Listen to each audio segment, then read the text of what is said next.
Yeah, we welcome our audience to today's edition of the program. Let's get crypto with Ansylla Ramsey. So I don't know how many people that participated last week edition. So I don't know how. I know they really enjoyed the class because you explained everything from scratch. So today's one is going to be very hot. So Ansylla, you are welcome. You can uh, treat our audience and educate them about cryptocurrency. Okay, thank you so much, Lee. Thank you again for having me. I'm really enjoying the opportunity to share with people about how to get started with cryptocurrency. There's so much information out there about cryptocurrency for people who are already involved. So I wanted to really talk to people who are new and maybe a little intimidated about getting involved in the crypto space. So this is what we're doing. We're just taking from the ground baby steps. So episode 1, we kind of talked about why we even want to get involved in cryptocurrency. Why does it even matter? So today we're going to talk a little bit about how to buy whoops,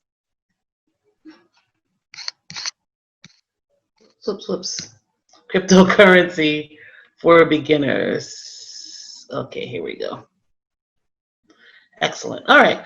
So again, today we're going to talk about buying cryptocurrency for beginners because after the last session that we had, several people did send messages saying, well, what kind of crypto do I buy or how do I go about buying it? So this is what we're doing with this series. We're taking it in phases. So of course, we have to give our disclaimer because to be abundantly clear, I am not a cryptocurrency expert. I am not a financial advisor. I am simply in the process of learning and understanding cryptocurrency better. And because I see the potential that it brings and how the future of money really is cryptocurrency, I'm doing all that I can to spread awareness about cryptocurrency. So this is for information purposes only, is not intended to be investment advice. You should seek a duly licensed professional for investment advice. So just a little bit about me. I am indeed a crypto enthusiast. I love everything I'm learning about cryptocurrency and how it has impacted my personal financial situation, which is why I am so passionate about helping other people to understand it and to get involved. I was a natural hairstylist and international educator for 17 years, which I loved. However, I just wanted more freedom. I wanted to be able to move around the world the way I wanted to, but still be able to earn income. And in my quest for that time and location freedom, it brought me to cryptocurrency and helping me to understand how important it is in the financial scheme of things. So since 2017, when I closed my hair salon in Maryland, I have been free. I have been earning an income outside of exchanging my hours for dollars. So it can be done. It's a very real possibility. And even if your goal is not to leave your job or to leave your business, this is still an incredible way to earn income without exchanging hours for dollars. So again, I'm really passionate because I see how cryptocurrency is impacting the global economy. And one way, if you want to see any proof of that, if you're on Facebook, you can do a Facebook search for hashtag #ISpyCrypto. With that hashtag, I've shared all kinds of news stories and different situations where we see cryptocurrency impacting our everyday lives, even though many of us may not be aware. So take a minute, go on Facebook and search hashtag #ISpyCrypto. So the first thing we're going to talk about is how to evaluate a cryptocurrency. Because although so many people are familiar with Bitcoin, which of course is the biggest, is the most valuable right now, there are almost or over 5,000 types of cryptocurrency. So we want to be careful about what we get involved in. I have heard of many people getting involved in things and losing money. And of course, like anything else, there is an element of risk. But if you can prepare yourself and have a clear understanding before you get involved with something, then that will minimize your risk of having any losses. So we'll talk about ranking. We'll talk about crypto coins versus stable coins, as well as market value. These are 3 elements of how you can evaluate a cryptocurrency. So ranking. So CoinMarketCap is a website, and part of what they do is they rank cryptocurrencies. So we see here the top 10. Bitcoin, as we all know, is number 1, has been for some time. Ethereum, which is my personal favorite, is number 2. And then there's Tether, XRP, etc., etc. So this is a really good place to start looking at the rankings of cryptocurrency. The higher the ranking, obviously, the more quote unquote popularity that there will be, which will affect some of the other aspects that we'll be looking at when it comes to choosing or evaluating a cryptocurrency. So this is a really good place to start. I just pulled this list yesterday. So it does change, but when you're ready to get involved, this is a great place to start, coinmarketcap.com. So let's talk about crypto coins versus stable coins. So crypto coins, like Bitcoin, typically are not backed by any tangible assets. They're, they're backed on the faith that the market has in them. So because Bitcoin has been so successful, it is valuable because people do put a lot of faith in it. So it's not tied to any physical or tangible assets. But as a result, they can be highly volatile because as the market changes and different things that affect usability or popularity of a coin can quickly affect its value. So coins like Bitcoin that are not tied to a physical asset are volatile. And the reason that can be a problem is because if you're transacting business or any kinds of financial transactions using Bitcoin, if one day the value is 10,000 and the next day it's 8,000, then that of course affects how you can complete your business transaction. So more recently, there are stable coins. Stable coins are backed with fiat currency or other assets. So they can be fiat collateralized. Fiat is simply any currency from a government, the US dollar, the pound, the euro, the yen. Those are all fiat currencies. So some stable coins are backed by dollars of different governments. They can also be crypto collateralized, backed by other cryptocurrencies. DeFi coins is one example of that. DeFi is decentralized finance. So we talked a little bit last week about smart contracts and the opportunities to get involved with blockchain smart contracts and cryptocurrency. That is decentralized finance when you are able to transact business with smart contracts, but you're using a cryptocurrency. So that cryptocurrency is backed by decentralized finance, which increases the value of it, is usability. Okay, and stable coins can be backed by precious metals. And I learned that there are some stable coins that are even backed by oil. So a stable coin reduces the volatility because it is tied to a tangible asset, and thereby the value is much more stable, hence the term stable coins. I am a firm believer in stable coins backed by precious metals. We'll talk about that in another episode, but that is definitely something that you will want to consider when you are researching the value or the viability of a cryptocurrency. And then our third is market value. So some of the questions you want to find out about the coins you're researching, if you're looking at something specific, does it have an application or a purpose? Is there an active community behind it? Because really, there have been horror stories about people putting out coins, but they don't get the engagement or they don't have the knowledgeable management to be successful with putting out this coin. So you want to see who's behind it. What is its liquidity? How easily can it be converted to other coins? So again, an example of good liquidity is Bitcoin. You can really use Bitcoin to get just about any other cryptocurrency. You can exchange Bitcoin for fiat currency.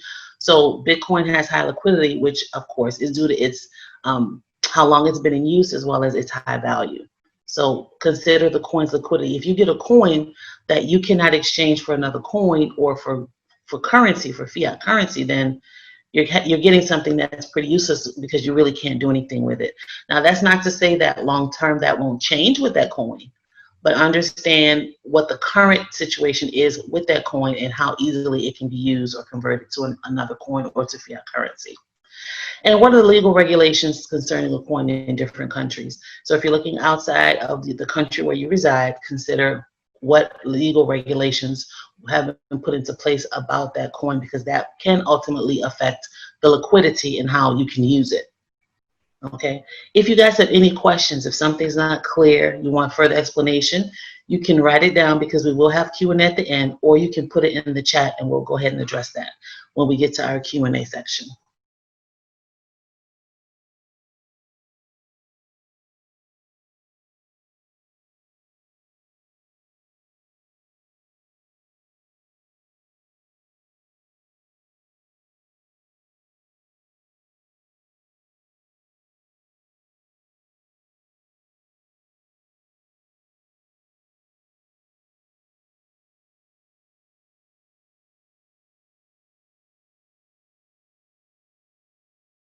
Okay, so you want to consider exchange security, again, liquidity, the fees, and the user experience. So these are the 4 things that we'll look at when evaluating a cryptocurrency exchange. Now, first, you have to really know what it is you're trying to do. You want to, if you want to exchange specific altcoins or trading pairs. So altcoins are simply any coin that's not Bitcoin.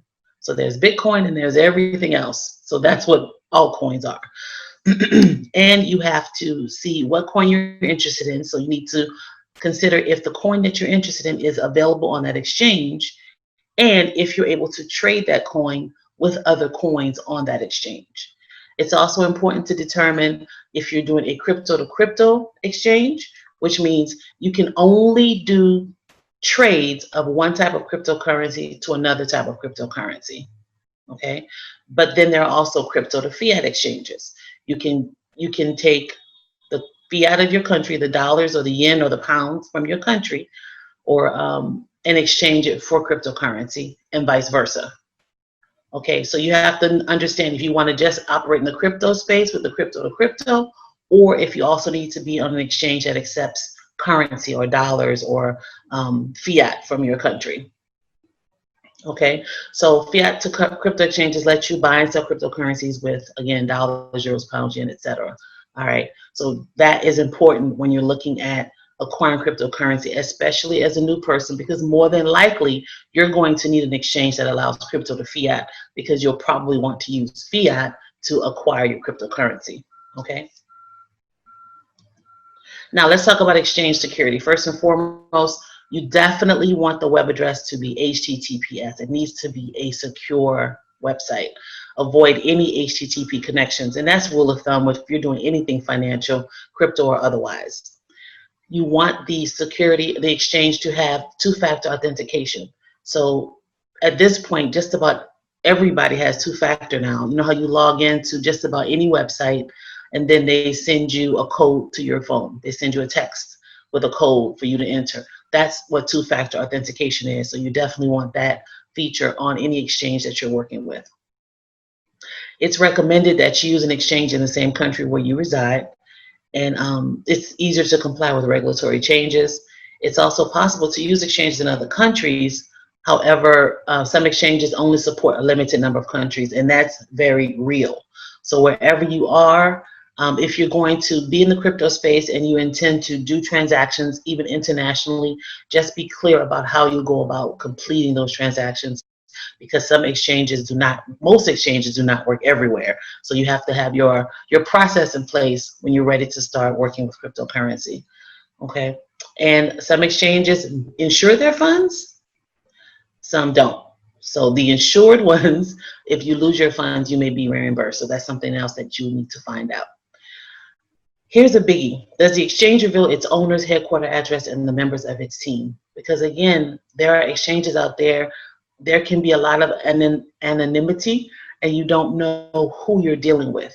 So find out if that exchange lists the specific details about where they are, who's involved with the exchange, and again, find out if your funds will be insured. Next, we'll talk about liquidity. So we talked a little bit about that under cryptocurrency evaluation as well. So you want to see if the exchange makes it possible to complete transactions faster and easily without having to deal with price volatility. So we talked about that, right? The price can change very quickly. So let's say, for example, you go in and you're going to exchange a Bitcoin, and Bitcoin changes for whatever reason. It drops $500 in a few seconds, and it can't happen. So will that exchange then honor your original value when you placed your order to do the exchange, or will it give you the reduced value that happened as soon as you finished your order? So check to see if they have locked in pricing. And and this is important too. So sometimes we look at liquidity if we're exchanging, say, Bitcoin for dollars, and we're thinking, okay, well, if it's gonna be this much for dollars, if I convert my dollars into pounds, it should be the same value just in pounds. That's not always the case. So for example, Trading pair liquidity can be different for different trading pairs. It can be high for Bitcoin to euro, but low for Bitcoin to pound. So don't assume that because it has a certain value in dollars that it'll have that same amount of value in a different currency in a different country. So again, you can check the exchanges with the highest trading volumes here. CoinMarketCap, again, /ranking/exchanges. So we can go to CoinMarketCap to get a lot of good information because they regulate, not regulate, better word, they monitor and they report on what's happening with the different cryptocurrencies and different exchanges. Okay? Any questions? Don't forget, just write those down for me and we'll address those. So now we have fees. Now these can vary greatly. So compare the fees on exchange and exchange charges. They're usually about 1% per transaction, but when you trade more, they can decrease. Also check the withdrawal fees. Some exchanges are known to offer unreasonably high withdrawal fees for specific altcoins. Again, this is something you need to know before you start using that exchange. Also look into the deposit fees. Some offer a quick and convenient way to buy cryptocurrencies with a credit card or debit card, and that's true, but they may also come with a 5% or higher fee. So this is what you need to know when looking at a cryptocurrency exchange. Personally, when it comes to the fees, I don't mind paying the fee if I know that it's going to be a secure website, a secure exchange, and I don't have to worry about really losing any of my cryptocurrency or being concerned about privacy issues with my information. So user experience. So for some people, anonymity is important, and there are exchanges that will allow you to purchase without revealing much about yourself, much about your personal information. And if that's important to you, there are some that you will want to avoid. For me, that's not a big deal. I have no problem with, again, I prefer to put my information, pay a little bit more of a fee because those, in my opinion, typically offer more security. Typically. So is the user interface simple and easy to use on both a website and a mobile device? This I find to be true with most exchanges, the ones that are linked to the banking systems and, you're putting all of your information in. I find that they do work well on the website as well as on their app. However, there are some, for example, Crypto.com is only an app. They don't have a website, and I think Crypto.com works well. So again, it just depends on what you're comfortable with and what you need as a user. And this is so important, you guys. Go and look at reviews. People are so happy to share when they have an unpleasant experience. So look at the reviews, and I admit that there are some some people that just complain about everything. But if you're looking at a review and you see consistently the same kinds of comments, if you see consistently, oh, well, this is, they really need to bump up their security. The security is not good. That's something that I see when I research exchanges.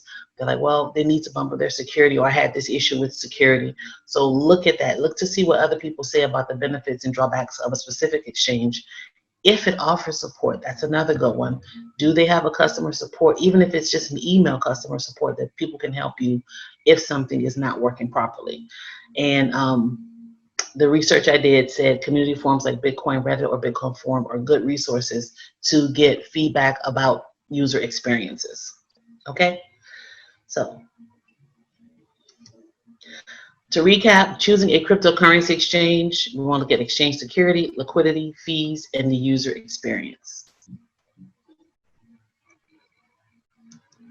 Again, do your due diligence. Anyone have any questions? We're going to get to our Q&A in just a few minutes. Do your due diligence when you are evaluating a cryptocurrency and when you are choosing a cryptocurrency exchange. There are a lot of people, a lot of resources that I look to get information that I find to be reliable. But at the same time, I still look up my own information just to find out for myself, because we are talking finances. And sometimes when you're looking at people who do reviews or who give their opinions about different things, who knows, they could be getting paid to give that information. So a lot of it is just balance. Yes, look to the people who may know, but at the same time, do your homework and make sure. Google and YouTube are your friends. You want to Google the reviews. Look on YouTube and see what people are saying about a certain coin. Again, taking it, it's such a catch-22 because that's a good place to go for information, but at the same time, balance it with, does what they're saying make sense? Is that logical? Is what they're saying kind of in harmony with what other people are saying? So don't just look at one source. Look at several different sources, and do your best to determine what would be the motivation or the reason someone would give a certain review. Okay, so we have a question on Facebook. When choosing a cryptocurrency, should I consider the country or region? Yes, as we mentioned, sometimes because the way cryptocurrency is set up, there can be a lot of anonymity. So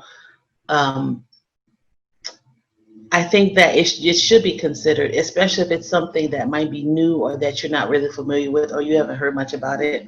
I think you should definitely consider the country. But again, a lot, when it comes to choosing, a lot can be determined by the ranking on CoinMarketCap and what you're hearing other people say about the cryptocurrency.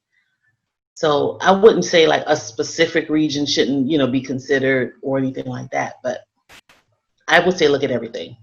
Just get all the information that you can. But it's the most important thing is if you can determine who and what is behind it. What kind of support are they getting? What are you hearing about their what's behind it? What's their motive behind it? Because most cryptocurrency is tied to something, some motive, some company or something. So that's the main thing I would say. Thank you for your question. Okay, yes, so join our email list at cryptovibes.com. We have a really simple, we don't email every 5 seconds like some people, because I'll admit, man, sometimes you sign up for an email list and it's just email after email after email, but we really are just going to send you some tips. We'll let you know what's going on, some new things that's happening, because we want to support people who are new to cryptocurrency. So again, cryptovibes.com. Please check us out. Does anyone have any questions? Because what I would like to do, let me share one more thing. So next week we have Buying Crypto Live demo. We're going to do a live demo of how you can buy cryptocurrency. Okay, we have a question in the chat. Awesome. Oh, thank you. Thank you so much. I appreciate that, Ronald. Great information. I appreciate that. Thank you so much. So next week we're going to have Buying Crypto Live demo. So if you are seriously ready to get started, go do some homework. Go look around. Go to crypto. I keep saying crypto. Go to CoinMarketCap.com. Look at the exchanges. Decide which one you want to give a try.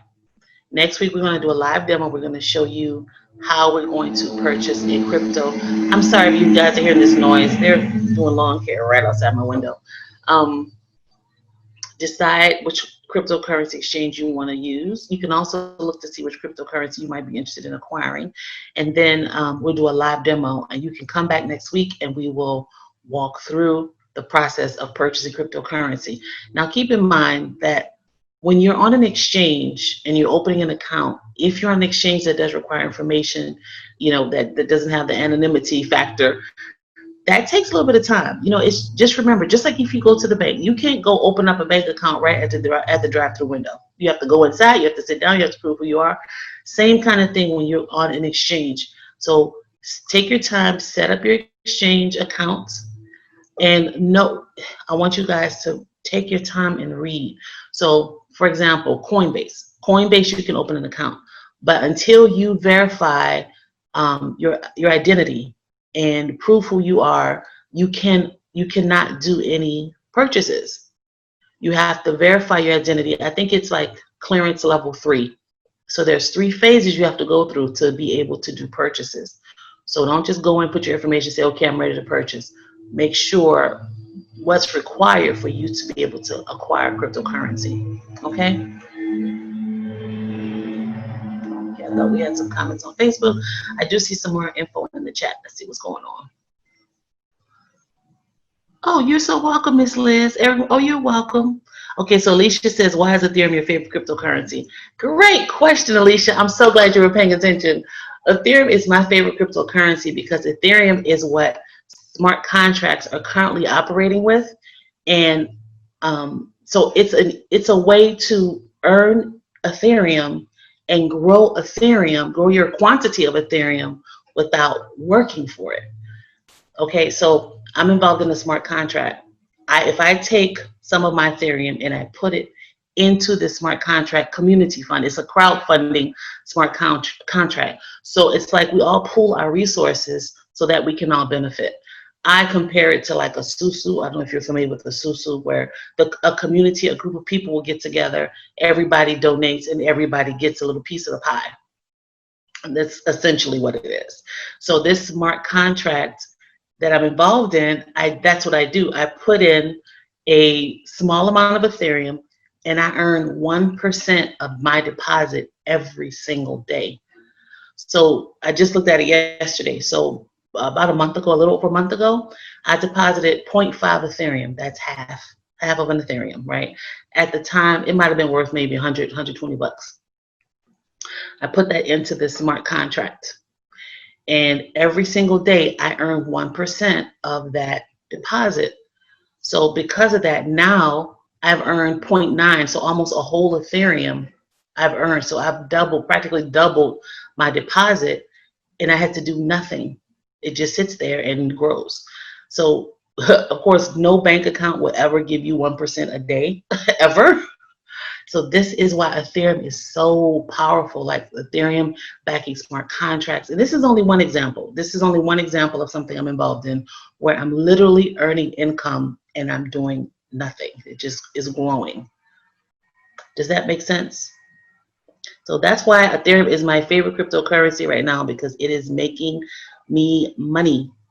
Okay, great. So that's clear. I hope that's clear and it makes sense. But there is a video on cryptovibes.com that goes into a little more detail about that smart contract. You are more than welcome to go in there and check it out. And it's right under the banner that says earn 1% Ethereum daily. And Ethereum has been holding steady. It's shot up to about $250 per Ethereum about, I guess a couple weeks ago. But it's been holding like between 230, 240. So as my Ethereum sits there, it is also growing. It's increasing in quantity. So let's say, for example, and this is the beauty of cryptocurrency, you guys. So let's say, for example, I put in one Ethereum and at the time that it's worth 250, but in 6 months, it could be worth a whole lot more. So this is the beauty of cryptocurrency.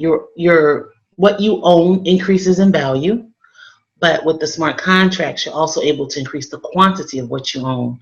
So it's like double. You're increasing quantity and value. Okay, cool. All right, Al, I see you. I'll take that 1%. Me too, Al. All right, we got something else in the chat. Okay. Ronald says they're predicting 2,000 by the end of the year. That's the thing. It's like Ethereum at its highest was worth 1,400. And that was a couple years ago. I'm so bad with dates, y'all have to excuse me. But yeah, they're predicting that they would be worth $2,000 per Ethereum by the end of the year. So this is why myself, a lot of my business partners, we are all kind of in this Ethereum game, just getting Ethereum, because also because Ethereum is tied to these smart contracts, and so many smart contracts are popping up because people see how much it's beneficial to operate on a smart contract, because it's automatic. It's what's the word I'm looking for? Auto executing. So people are using smart contracts more and more, and to do that, they're using Ethereum. So that's only going to boost the value of it as more and more smart contracts come onto the scene. Okay. Awesome. Great question. Thank you, Alicia. Anything else in the chat? I think that's it. But what I would like to do, because I appreciate all of you joining us live, this is recorded. Will there be any benefit for the demo class? Yes, we'll be able to show people. I'm sorry, this is a question on Facebook. Will there be any benefit for the demo class? Yes, we're going to show people exactly how to get their Ethereum. I'm sorry. To purchase their cryptocurrency, because I think a lot of people are just, it's human nature to just be hesitant to do something that's new or unfamiliar. So we're going to show people exactly how to do that. And next week we're going to have a giveaway, but we're going to announce that probably the next day or two when we put out the next date and everything like that. So we're going to have a giveaway for next week. So be sure to tune in next week live. The giveaway will be for only those joining us live. Okay. There's something else I wanted to say. Thank you for asking that, because I didn't want to mention the giveaway. Oh, this is what I was saying. So for those of you who are on here right now, even if you're on Facebook, if you're on the webinar, it doesn't matter. We're going to go into a Zoom meeting. This is the meeting ID, 897-239-4711, because I want to share some things with you that I won't say that we're going to broadcast publicly. Because remember, things are different when it's on video and it's going out to the world. But we can have a conversation. So I want to invite you to the inner circle. We're going to meet immediately after this webinar finishes. And I'm going to share some stuff with you that I didn't see on the video. Some of my personal opinions, my personal choices, just to give you an idea. Because I do want people to go out, open their exchange account. But I'm going to do that in the inner circle right after this webinar. So write this meeting ID down, 897-239-4711, and meet me on Zoom as soon as we're done. And I'll give you guys some other tips. And I'm hoping that some of my business partners who are on here will join the conversation, especially if you're new and just curious about cryptocurrency. And it will not be long, 10-15 minutes. Come on in, let's chat. Okay? So I think that's going to be it for me. Let me stop share. Lee, thank you so much for having me once again. Thanks everybody for being here. Let me take a look and see who's on here.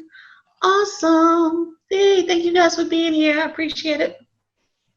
Thank you very much. I really enjoyed the program. It's insightful. You really talked about, can you hear me? I can, yes. You really talked about exchange, liquidity, fee, user experience, and do your due diligence. That's one of the popular saying in the crypto space, because it's important that you do your due diligence. You make your own researches and come up with something that is for you. So thank you very much, Ansylla. We are hoping to have you sometime next week, because you mentioned that you're going to be doing a buying live crypto demo.